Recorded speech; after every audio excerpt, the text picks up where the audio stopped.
Shalom saudaraku seiman, dalam kasih karunia Yesus Kristus Tuhan kita.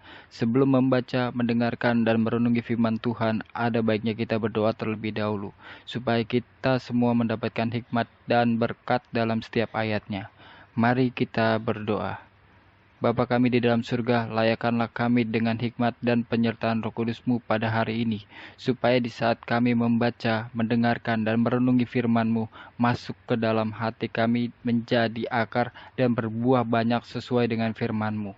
Kami menyerahkan seluruh hidup kami dalam kehendak-Mu saja. Amin. Oke saudaraku, mari kita langsung membaca Alkitab sekarang. Kitab Kejadian pasal 1. Allah menciptakan langit dan bumi serta isinya. Pada mulanya Allah menciptakan langit dan bumi. Bumi belum berbentuk dan kosong.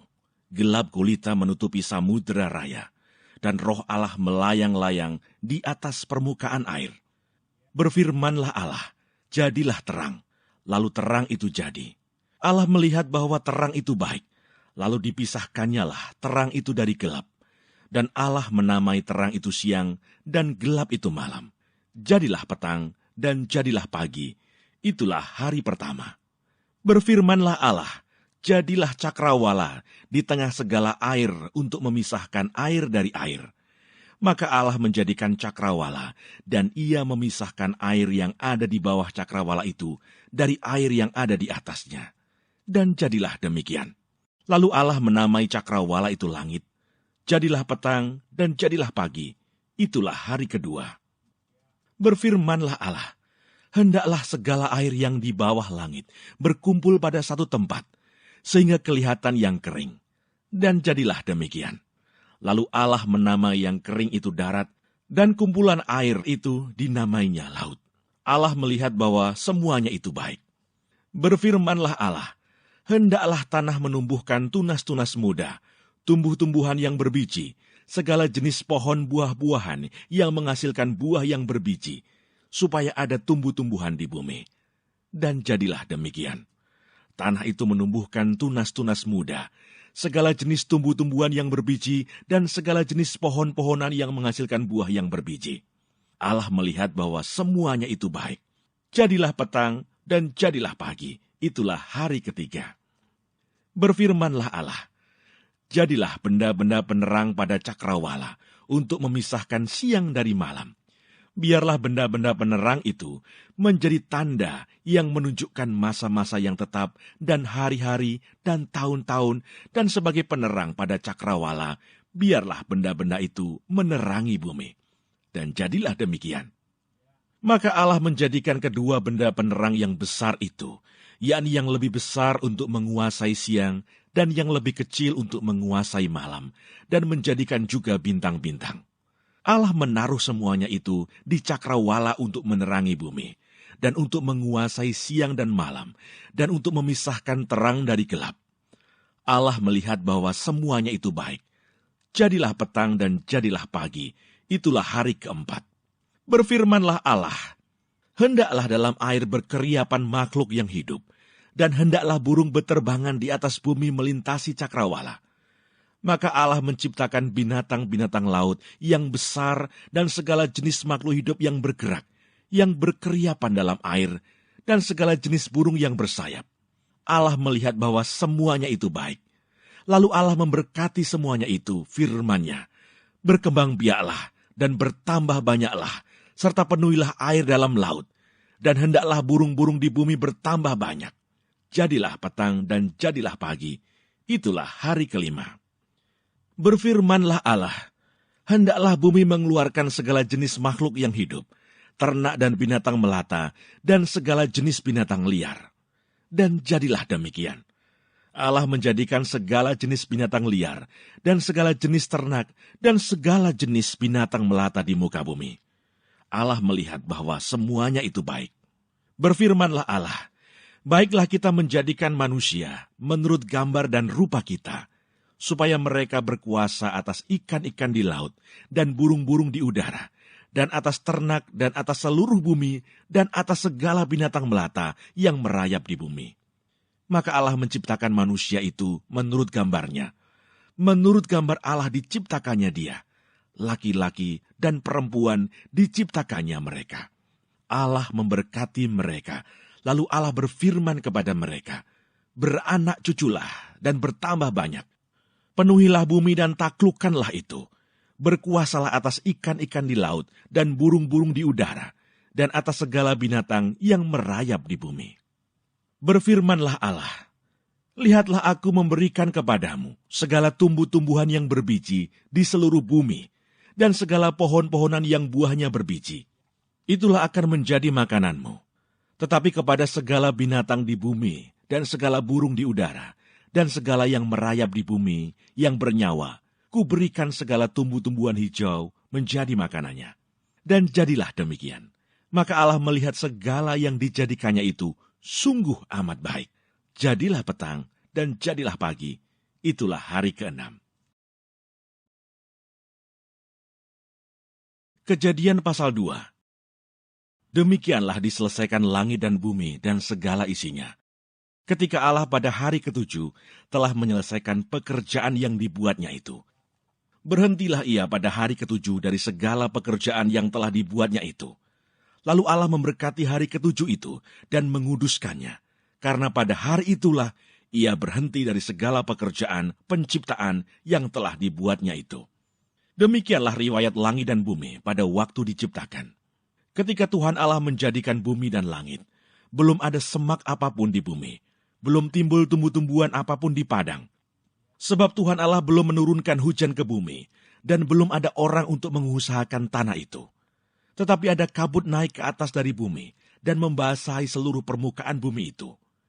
Ketika itulah Tuhan Allah membentuk manusia itu dari debu tanah, dan menghembuskan nafas hidup ke dalam hidungnya. Demikianlah manusia itu menjadi makhluk yang hidup. Manusia dan Taman Eden. Selanjutnya Tuhan Allah membuat taman di Eden, di sebelah timur. Disitulah ditempatkannya manusia yang dibentuknya itu. Lalu Tuhan Allah menumbuhkan berbagai-bagai pohon dari bumi, yang menarik dan yang baik untuk dimakan buahnya. Dan pohon kehidupan di tengah-tengah taman itu, serta pohon pengetahuan tentang yang baik dan yang jahat. Ada suatu sungai mengalir dari Eden untuk membasahi taman itu. Dan dari situ sungai itu terbagi menjadi 4 cabang. Yang pertama namanya Pison, yakni yang mengalir mengelilingi seluruh tanah Hawila, tempat emas ada. Dan emas dari negeri itu baik. Di sana ada damar bedolah dan batu krisopras. Nama sungai yang kedua ialah Gihon, yakni yang mengalir mengelilingi seluruh tanah Kus.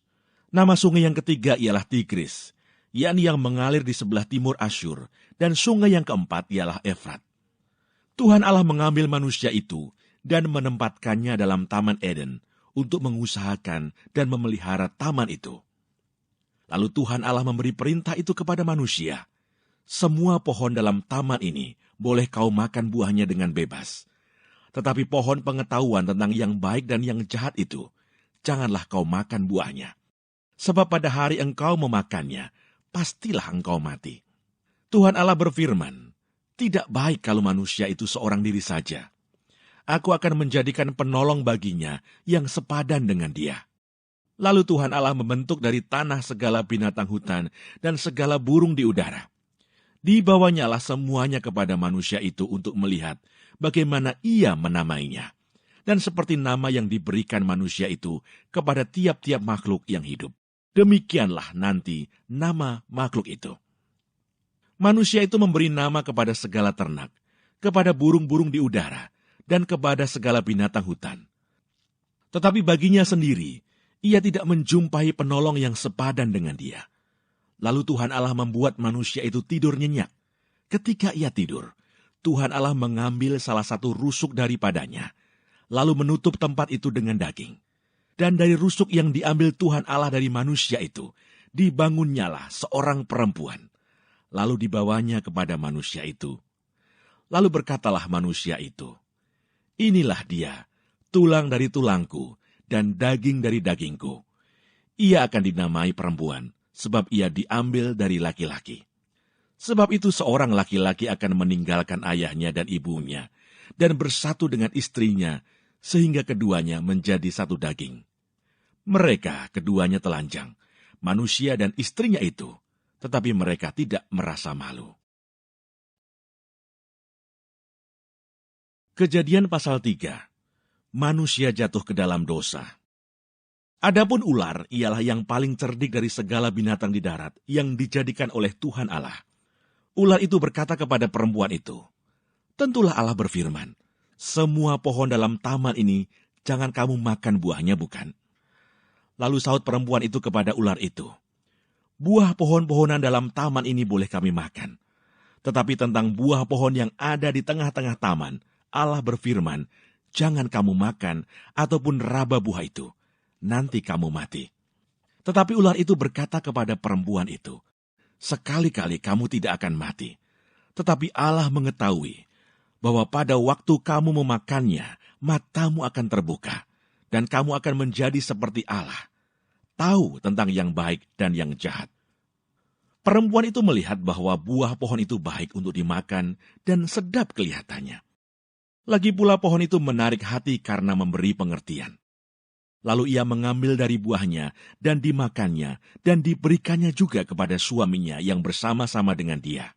Dan suaminya pun memakannya. Maka terbukalah mata mereka berdua dan mereka tahu bahwa mereka telanjang. Lalu mereka menyemat daun pohon ara dan membuat cawat.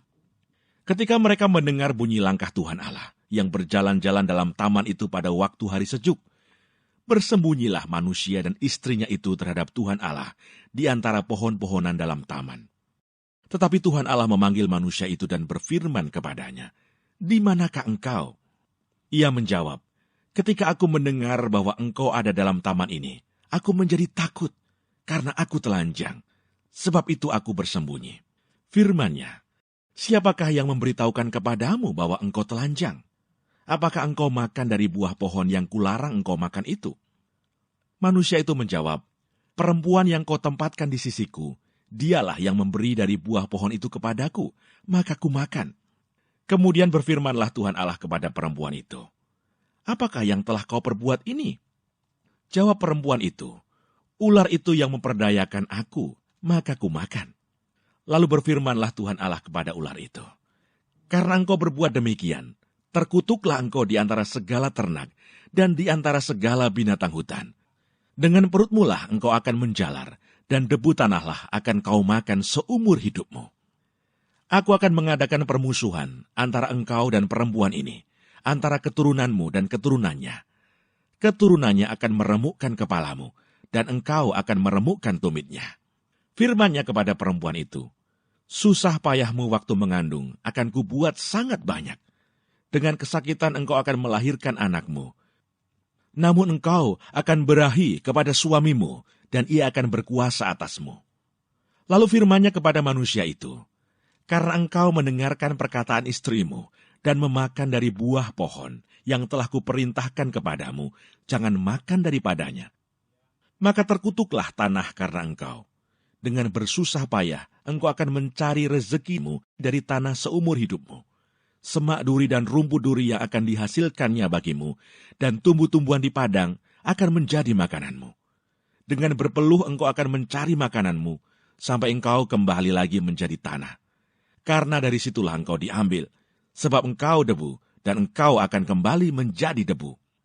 Manusia itu memberi nama Hawa kepada istrinya, sebab dialah yang menjadi ibu semua yang hidup.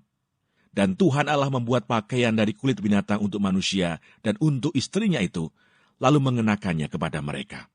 Berfirmanlah Tuhan Allah, "Sesungguhnya manusia itu telah menjadi seperti salah satu dari kita, tahu tentang yang baik dan yang jahat. Maka sekarang jangan sampai ia mengulurkan tangannya dan mengambil pula dari buah pohon kehidupan itu dan memakannya, sehingga ia hidup untuk selama-lamanya." Lalu Tuhan Allah mengusir dia dari Taman Eden, supaya ia mengusahakan tanah dari mana ia diambil. Ia menghalau manusia itu, dan di sebelah timur Taman Eden ditempatkannya beberapa kerub dengan pedang yang bernyala-nyala dan menyambar-nyambar untuk menjaga jalan ke pohon kehidupan. Kejadian pasal 4, Kain dan Habel. Kemudian manusia itu bersetubuh dengan Hawa istrinya, dan mengandunglah perempuan itu, lalu melahirkan Kain. Maka kata perempuan itu, "Aku telah mendapat seorang anak laki-laki dengan pertolongan Tuhan." Selanjutnya dilahirkannya Habel, adik Kain, dan Habel menjadi gembala kambing domba. Kain menjadi petani. Setelah beberapa waktu lamanya, maka Kain mempersembahkan sebagian dari hasil tanah itu kepada Tuhan sebagai korban persembahan.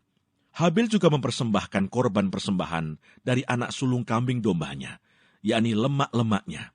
Maka Tuhan mengindahkan Habel dan korban persembahannya itu, tetapi Kain dan korban persembahannya tidak diindahkannya. Lalu hati Kain menjadi sangat panas dan mukanya muram. Firman Tuhan kepada Kain, "Mengapa hatimu panas dan mukamu muram? Apakah mukamu tidak akan berseri jika engkau berbuat baik? Tetapi jika engkau tidak berbuat baik, dosa sudah mengintip di depan pintu. Ia sangat menggoda engkau, tetapi engkau harus berkuasa atasnya." Kata Kain kepada Habel adiknya, "Marilah kita pergi ke padang." Ketika mereka ada di padang, tiba-tiba Kain memukul Habel adiknya itu, lalu membunuh dia. Firman Tuhan kepada Kain, "Di mana Habel, adikmu itu?" Jawabnya, "Aku tidak tahu." "Apakah aku penjaga adikku?" Firman-Nya, "Apakah yang telah kau perbuat ini? Darah adikmu itu berteriak kepadaku dari tanah. Maka sekarang, terkutuklah engkau, terbuang jauh dari tanah yang mengangakan mulutnya untuk menerima darah adikmu itu dari tanganmu. Apabila engkau mengusahakan tanah itu, maka tanah itu tidak akan memberikan hasil sepenuhnya lagi kepadamu. Engkau menjadi seorang pelarian dan pengembara di bumi." Kata Kain kepada Tuhan, "Hukumanku itu lebih besar daripada yang dapat kutanggung. Engkau menghalau aku sekarang dari tanah ini, dan aku akan tersembunyi dari hadapanmu, seorang pelarian dan pengembara di bumi. Maka barang siapa yang akan bertemu dengan aku, tentulah akan membunuh aku." Firman Tuhan kepadanya, "Sekali-kali tidak. Barang siapa yang membunuh Kain, akan dibalaskan kepadanya 7 kali lipat." Kemudian Tuhan menaruh tanda pada Kain, supaya ia jangan dibunuh oleh barang siapapun yang bertemu dengan dia. Lalu Kain pergi dari hadapan Tuhan, dan ia menetap di tanah Nod, di sebelah timur Eden. Keturunan Kain, Set dan Enos. Kain bersetubuh dengan istrinya, dan mengandunglah perempuan itu. Lalu melahirkan Henoh. Kemudian Kain mendirikan suatu kota, dan dinamainya kota itu Henoh, menurut nama anaknya. Bagi Henoh, lahirlah Irad. Dan Irad itu memperanakkan Mehuyael, dan Mehuyael memperanakkan Metusael, dan Metusael memperanakkan Lameh. Lameh mengambil istri 2 orang, yang satu namanya Ada, yang lain Sila. Ada itu melahirkan Yabal. Dialah yang menjadi bapa orang yang diam dalam kemah dan memelihara ternak. Nama adiknya ialah Yubal. Dialah yang menjadi bapa semua orang yang memainkan kecapi dan suling. Sila juga melahirkan anak, yakni Tubal Kain, bapa semua tukang tembaga dan tukang besi. Adik perempuan Tubal Kain ialah Naamah. Berkatalah Lameh kepada kedua istrinya itu, "Ada dan Sila, dengarkanlah suaraku. Hai istri-istri Lameh, pasanglah telingamu kepada perkataanku ini. Aku telah membunuh seorang laki-laki karena ia melukai aku. Membunuh seorang muda karena ia memukul aku sampai bengkak. Sebab jika Kain harus dibalaskan 7 kali lipat, maka Lameh 77 kali lipat." Adam bersetubuh pula dengan istrinya. Lalu perempuan itu melahirkan seorang anak laki-laki dan menamainya Set. Sebab katanya, "Allah telah mengaruniakan kepadaku anak yang lain sebagai ganti Habel, sebab Kain telah membunuhnya." Lahirlah seorang anak laki-laki bagi Set juga, dan anak itu dinamainya Enos. Waktu itulah orang mulai memanggil nama Tuhan.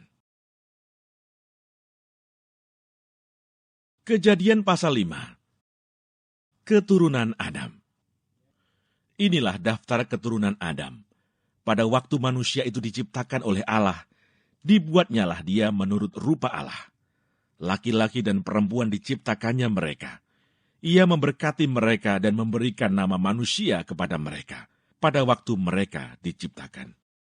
Setelah Adam hidup 130 tahun, ia memperanakkan seorang laki-laki menurut rupa dan gambarnya. lalu memberi nama Set kepadanya. Umur Adam setelah memperanakkan Set 800 tahun, dan ia memperanakkan anak-anak lelaki dan perempuan. Jadi Adam mencapai umur 930 tahun, lalu ia mati. Setelah Set hidup 105 tahun, ia memperanakkan Enos, dan Set masih hidup 807 tahun setelah ia memperanakkan Enos, dan ia memperanakkan anak-anak lelaki dan perempuan. Jadi Set mencapai umur 912 tahun, lalu ia mati. Setelah Enos hidup 90 tahun, ia memperanakkan Kenan. Dan Enos masih hidup 815 tahun, setelah ia memperanakkan Kenan, dan ia memperanakkan anak-anak lelaki dan perempuan. Jadi Enos mencapai umur 905 tahun, lalu ia mati. Setelah Kenan hidup 70 tahun, ia memperanakkan Mahalalel. Dan Kenan masih hidup 840 tahun setelah ia memperanakkan Mahalalel, dan ia memperanakkan anak-anak lelaki dan perempuan. Jadi Kenan mencapai umur 910 tahun, lalu ia mati. Setelah Mahalalel hidup 65 tahun, ia memperanakkan Yared. Dan Mahalalel masih hidup 830 tahun setelah ia memperanakkan Yared, dan ia memperanakkan anak-anak lelaki dan perempuan. Jadi Mahalalel mencapai umur 895 tahun, lalu ia mati. Setelah Yared hidup 162 tahun, ia memperanakkan Henoch. Dan Yared masih hidup 800 tahun setelah ia memperanakkan Henoch. Dan ia memperanakkan anak-anak lelaki dan perempuan. Jadi Yared mencapai umur 962 tahun, lalu ia mati. Setelah Henoch hidup 65 tahun, ia memperanakkan Metusalah.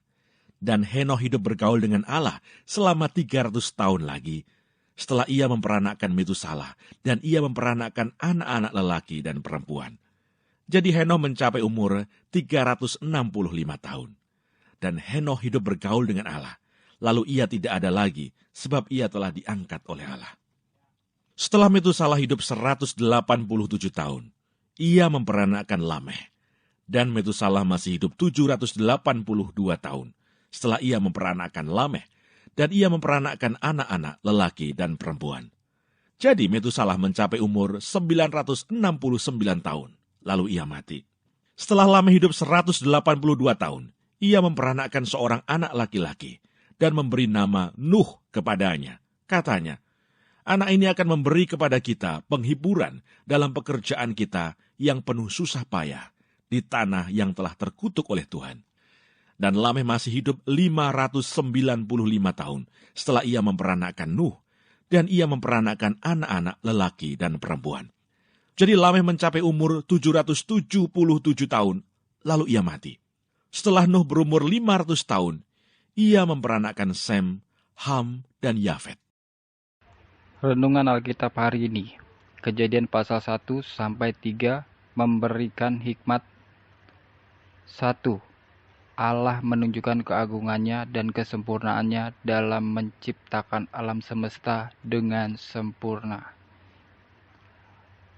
Pada hari pertama penciptaan Allah sampai hari ke-6 penciptaannya, Allah menunjukkan bahwasannya alam semesta ini kepunyaannya. Dan Allah membuktikan setiap yang dikerjakan selalu berhasil dan sempurna. Kedua, Allah Maha Mengetahui dan Maha Penyayang bagi umat manusia. Kita bisa melihat bagaimana Tuhan Allah menciptakan alam semesta terlebih dahulu dan selanjutnya menciptakan manusia. Tidakkah kita sadari apabila Allah menciptakan manusia terlebih dahulu? Bukankah kita akan merasa dan berpikir, di manakah kita ditempatkan sedangkan sejauh mata memandang hanya melihat kegelapan?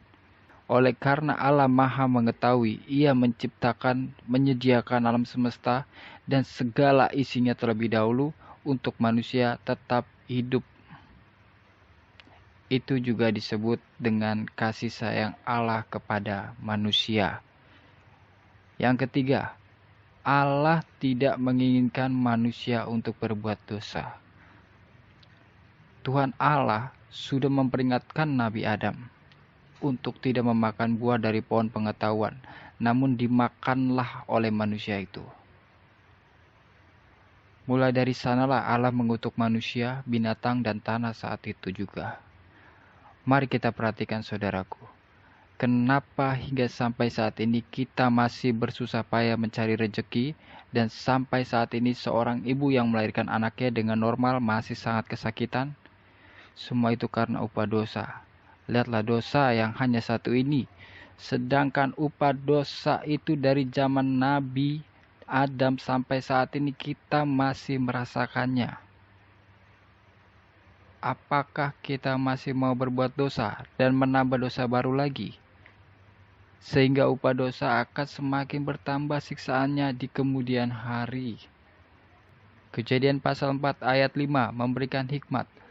1. Allah mengajarkan manusia harus berkuasa mengatasi dosa. Dikutip dari Kejadian pasal 4 ayat 6 sampai 7. Lihatlah, saat Allah mengajarkan untuk berkuasa atas dosa, namun manusia belum bisa melakukannya. Di sana Allah memberikan hukuman kembali kepada manusia atas dosa iri hati.